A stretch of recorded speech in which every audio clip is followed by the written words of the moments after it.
talking about the show that should have won for best comedy series at the Emmys. Still the funniest show on television, and significantly funnier than a show that doesn't make me laugh all the time, Ted Lasso. And it just reestablished that with its most recent season 4. We talked about the first couple episodes, and now that I've seen the whole 4th season, I can just reassert that What We Do in the Shadows is by far the funniest show on television. I don't think there's much competition. What did you think of this season? Were you satisfied? Oh yeah, absolutely. I think at the end of the day, What We Do in the Shadows is a 30-minute comedy that routinely makes me laugh. I am just constantly entertained and pleasured by my company with this gang of vampires in Staten Island. It is a show that hasn't changed as much as it's perhaps suggested it might at times. But at the end of the day, I really don't care because I'm still having just an absolute blast with these people. Yeah, to see where the season ended and kind of just almost to feel like Nadja hypnotized us and is just like running things back like this season didn't even happen is just like so ridiculous and just like so par for the course for the show. But man, I mean, like, you just don't get comedy episodes like The Wedding on other shows. Like other shows just don't fucking do that. They go to places and talk about things and like show things that like other shows just don't. Like, and it's just like they always pull it off in like the best way possible. They have like the best running bits, but they never let them get too long. Like the whole thing with the gin at the first half of the season was so fucking funny. Like I just wanted him to be around more. He was so great. And yeah, I mean the final episode to kind of like not only I think pull off, and they did this last season too, so I don't know why I felt surprised, but to pull off the show being really funny, but also being like sentimental and heartfelt and like kind of like still showing that these characters like really do care about each other and like how they do kind of grow in certain ways, but also don't in certain ways is just like really impressive to have that as like a second or third layer to the show in general. So just really impressed. Tell me about the episodes or moments that stood out to you most. Yeah, I agree about The Wedding. Thought that was a great one. They bring the Baron back. Thought that was nice callback. Seeing the Baron in like his like form again and like yeah, I forgot what he looked like. Yeah, and also like when Nadja is like, yeah, we hooked up in the closet. And Matthew Perry's like, is it as good as you remembered? And she's like, oh yeah, and he's like, I think I'm gonna go have my moment with the Baron. The Baron's like, I've been meaning to talk to you. Oh man, that whole like back and forth, I was just dying laughing at it. So good. Yeah, you mentioned the genie wishings, just great. I think everything with Marwa was pretty good too, and this Nandor's continued reluctance and displeasure with actually marrying this woman. They just really know how to play like revolving bits like that for steady humor, even like just kind of like flashy like visual stuff like the wraiths just kind of being around and like murdering people in the beginning of the season. I thought that was really fun.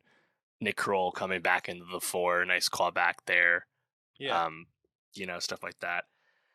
I think everything with Baby Colin Robinson really hit the mark for me too. As you mentioned, that was a really heartfelt, sentimental way that season 3 ended.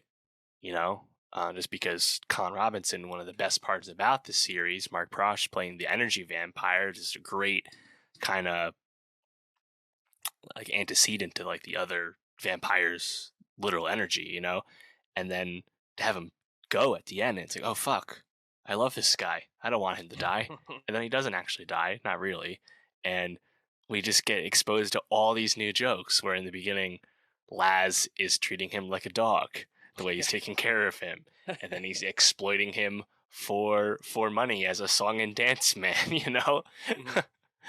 It just the way that, and then of course things aren't going as well as he continues to progress and hits puberty. It's just pretty good stuff. I thought the episode when they're trying to send him off to private school and they over hypnotize these civilians, that was absolutely amazing. That's like a classic example of a comedy that must have done tons of improv and riffing, and they just kind of made that episode in the edit because they clearly just filmed scene after scene at, right at, there. at the end when they tell you that the principal died of a stroke like shortly after, and they're like, usually like a human civilian can take like six hypnotizations in a day, and we hypnotized him 468 times. I just like that. Such a ridiculous, like, oh man, just so well executed. Yeah, I really loved all the stuff with baby Colin Robinson, and then to like see him grow by the end, and like see how Laszlo really like actually took to being a father, and really like enjoyed that in some way, and actually got something out of it, and how sad he felt in the final episode that Colin Robinson couldn't remember any of it. I thought was really like kind of moving, and like really well done. Also kind of like setting up Naja as potentially like having this like drinking problem, or like spiked blood problem, however they want to frame that. Also her attempting to put out get all the insurance money off of the nightclub when she didn't even have insurance, and then finding out that the blood sprinklers only worked for that was just, oh man, so Right. stupid and so funny. um yeah, what did you think about all the stuff with Nandor and Guillermo this season? Yeah, I mean, ultimately, it's kind of running back their previous relationship at the end of the day, and ends in a similar place before, where hinting at Guillermo becoming a vampire. Mhm. And will they go down that road? This show is renewed not only for season 5 but also for season 6. They don't necessarily need to really shake up the show as much as perhaps we might have thought they did, because we just had a whole season where Colin Robinson was a completely different character, and we've Mhm. now progressed through that, and now we're at where we were before. Well, for all intents and purposes, maybe now Guillermo will occupy a different role. I'm not sure, but I mean, even though it's the same way it had really always been, that familiar vampire relationship is still really funny on this show. Mhm. Yeah, Guillermo had some really great moments this season. Whether it was like him fighting in the night market, but not really fighting, not wanting to actually beat these familiars, or to beat the vampires, I thought was really well done. That whole episode was so interesting. I want them to go back to the night market and just see all the other ridiculous stuff they have going on there. Also, him like coming out to his family was, I think, really like well done, and like really like nicely handled. And I really appreciated that. Um, and yeah, I'm interested to see if he actually goes through with it. What's the other vampire's name? Derek or something like Yeah, the that? guy at the convenience store. Yeah. Also, just one other really funny gag to me was when Nandor was about to get married, and they said, "Does anyone here object?" And they just like went through the objections for like hours on end. I thought that was just so fucking great. The wedding is probably the episode of the season to me. Yep. I also love their human neighbor. I forget his name. Oh yeah. Who's just like Laszlo's like legitimate friend, and they routinely hypnotize him as needed. But I think his energy is great. Yeah, he just is like so Staten Island, like Yep. Jersey. It's so perfect for this show. Um, yeah, if you're not watching this show and you really like just want a great comedy, we can't recommend it enough.